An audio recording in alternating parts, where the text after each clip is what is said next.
Sebelum Ibu mulai untuk absensi, silakan Ananda pimpin doanya ya, doa sebelum belajar. Baiklah teman-teman, kita membaca Al-Fatihah, Sholawat Nabi, dan doa mau belajar.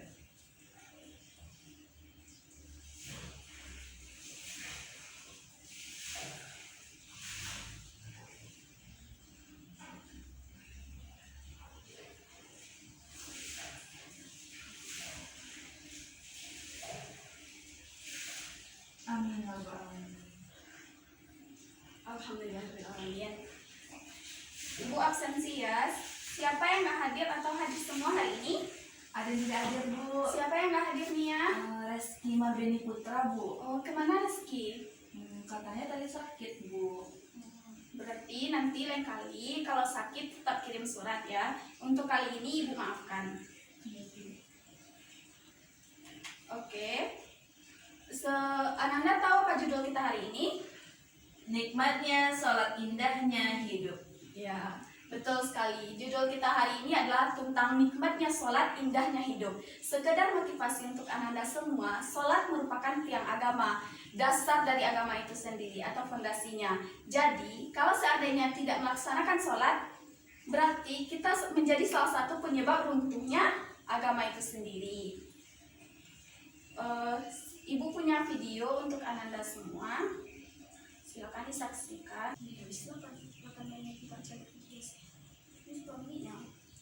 Ya udah, ya terima kasih ya udah mendengarkan gitu sih. Silakan saksikan sebentar ya. Kemudian lakukan takbiratul ihram. Dari video yang Ibu berikan tadi, Ananda bisa memberikan komentarnya terkait dengan video tadi. Ada yang mau disampaikan? Nggak ada? Oke, kita lanjut saja materi kita hari ini. Anak-anak Ibu, tadi pagi ada yang nggak sholat subuh? Gak ada lah. Sholat semua ya? Aduh. Alhamdulillah. Jangan lupa, karena kembali lagi ke awal tadi, sholat merupakan tiang agama, jadi harus dilaksanakan karena hukumnya adalah Wajib. Oke, kita masuk materi pertama, yaitu tentang ketentuan sholat 5 waktu. Pengertian dari sholat itu sendiri. Silakan Nia baca apa pengertian sholat secara bahasa. Pengertian sholat secara bahasa ialah doa. Ya benar, sholat secara bahasa itu adalah doa. Jadi ketika kita sedang melaksanakan sholat, bayangkan ketika kita sedang memohon, meminta kepada Allah Subhanahu Wa Taala. Jadi dalam sholat jangan pernah tergesa-gesa, karena ketika kita meminta dengan tergesa-gesa dan tidak sabaran, kan nggak ada etikanya. Jadi harus tumakninah dengan tenang gitu.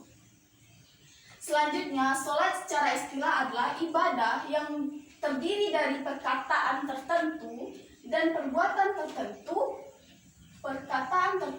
perbuatan tertentu yang dimulai dengan takbiratul ihram dan diakhiri dengan salam. Jadi ketentuannya sudah ada dalam tata cara sholat itu sendiri, sudah ada.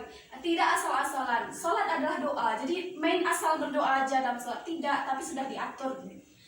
Sedangkan hukum melaksanakan sholat itu sendiri adalah wajib. Sebagaimana yang terdapat dalam Al-Quran surat Al-Baqarah ayat 43. Ya, benar sekali. A'udzubillahi minasyaitonirrajim. Bismillahirrahmanirrahim. Aqimus shalah wa atuz zakat warka'u ma'ar raki'in. Artinya, laksanakanlah sholat, tunaikanlah zakat, dan sujudlah bersama orang-orang yang sujud.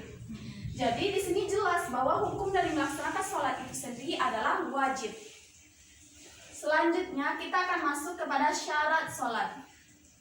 Syarat sholat di sini itu terbagi pula menjadi dua bagian. Ada yang merupakan syarat sahnya sholat dan ada yang merupakan syarat wajibnya sholat. Syarat sah sholat itu sendiri adalah yang pertama, suci dari haid dan nifas. Artinya ketika misalnya seorang perempuan ketika sedang haid atau setelah melahirkan ketika nifas, itu dia diberi kelonggaran, diberi waktu untuk tidak melaksanakan sholat itu. Artinya di sini adalah bukan karena kita itu diberi kesenggangan atau waktu untuk berhenti sama Allah, bukan berarti itu kita melalaikan juga kewajiban kita yang lain. Karena kan nggak mungkin ketika laki-laki bisa mendapatkan jatah sholat dan perempuan itu karena lagi ada halangannya, jadi tidak makan apa-apa, tapi lakukanlah ibadah selain yang diperbolehkan oleh orang-orang yang haid dan nifas. Selanjutnya, suci badan, pakaian, dan tempat. Jadi ketika kita mau melaksanakan sholat, perhatikan juga di sekitar kita. Perhatikan apa yang kita pakai. Apakah yang kita pakai ini nyata sucinya atau kita pun ragu. Misalnya kita dari luar hujan, tentu ada beceknya kan. Karena kita pakai payung kita merasa karena kita tuh nggak kena kotoran atau apa segala macamnya. Tapi di sini kita harus waro, hati-hati gitu. Bayangkan ketika kita menghadap Allah, itu jangan sama dengan kita menghadap manusia. Ketika kita menghadap manusia yang kedudukannya lebih tinggi aja, kita penampilannya luar biasa. Jangan sampai kalah dengan penampilan kita untuk menghadap kepada Sang Pencipta. Selanjutnya yaitu menutup aurat. Jadi syarat syah sholat yang ketiga itu adalah menutup aurat. Artinya di sini adalah ketika kita melaksanakan sholat harus menutup aurat. Yang mana bagi perempuan itu adalah seluruh tubuhnya kecuali muka dan telapak tangan. Selanjutnya adalah telah masuk waktu sholat. Jadi yang merupakan syarat sah sholat selanjutnya adalah telah masuk waktu sholat. Jangan azan berkumandang baru jam 12 siang kita udah sholat zuhur. Itu nggak sah sholat kita. Karena salah satu syarat sah sholat adalah telah masuk waktu sholat. Selanjutnya menghadap ke kiblat. Dan ada pun syarat wajib melaksanakan sholat itu sendiri adalah yang pertama adalah orang Islam, ya, yang kedua balik, yang ketiga berakal, yang keempat telah sampai dakwah tentang wajibnya melaksanakan sholat kepada suatu kaum tersebut. Seperti kita udah tahu kan sholat itu wajib? tahu. Di sekolah Berarti- juga banyak belajar itu, Bu. Iya, berarti sholat itu udah sampai kepada kita berita bahwa sholat itu adalah perkara yang Wajib jadi harus sholat. dilaksanakan. Sama halnya dengan perkara ketika kita tahu menutup aurat itu wajib, maka harus Menutup aurat. menutupnya gimana? Apakah seperti kalau dalam bahasa kitanya kan kayak lape, cuma dibungkus gitu? Tidak seperti itu, tapi tutuplah aurat secara Kafah. ya, secara kafah, secara sempurna gitu.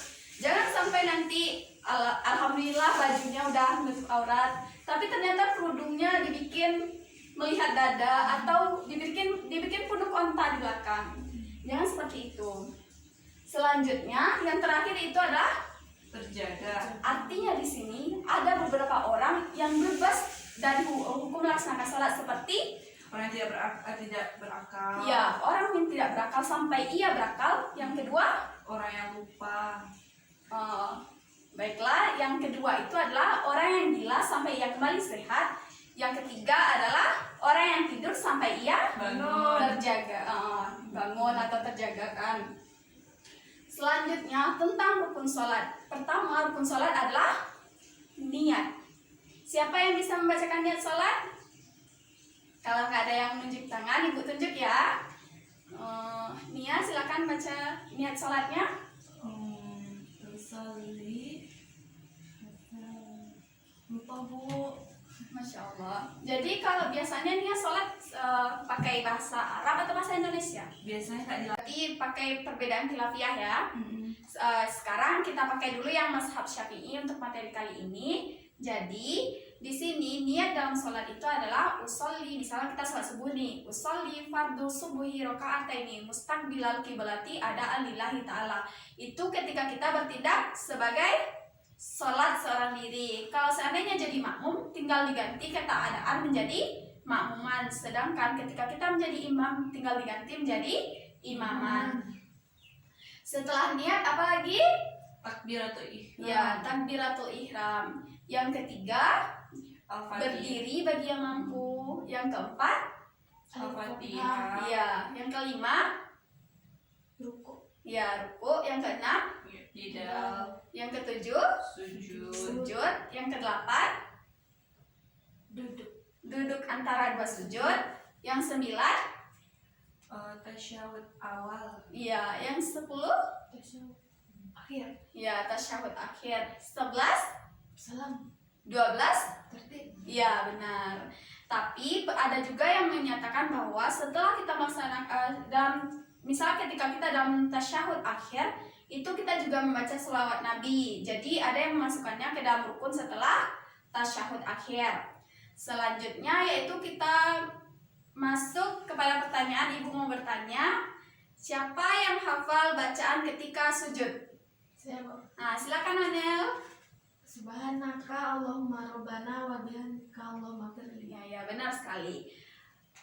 Ibu rasa anak-anak ibu semua sudah paham. Kalau Al-Fatihah hafal kan? Hafal. Alhamdulillah. Selanjutnya kita masuk kepada materi hal-hal yang membatalkan sholat. Ada yang tahu? Kentut. Ya, kentut. Kedua, Berbicara. berbicara. Tiga, Makan-makan. makan-makan. Empat, Keluarnya sesuatu dari dua lubang. ya benar sekali. Apa yang anak-anak ibu sampaikan itu benar semua. Sedangkan di sini materi tambahan dari ibu itu adalah sunnah sholat. Ada yang tahu apa aja yang menjadi sunnah sholat? Ketika kita kerjakan, itu akan mendapatkan pahala. Salah satunya adalah Membaca iftitah. iya, dan mengangkat tangan ketika takbiratul ihram. Ada lagi yang tahu? Membaca itu perlindungan di akhir Iya. bacaan tasyahud akhir tuh ada bacaan gitu. Iya, benar. Dan ada juga sholat ketika sholat subuh itu kan ada doa kunutnya. Membacanya juga merupakan sunnah dalam sholat. Jadi itulah materi dari ibu hari ini. Ada yang bisa menyimpulkan materi ibu?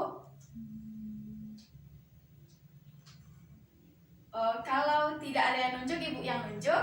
Siapa yang mau? Kepada Nia silakan.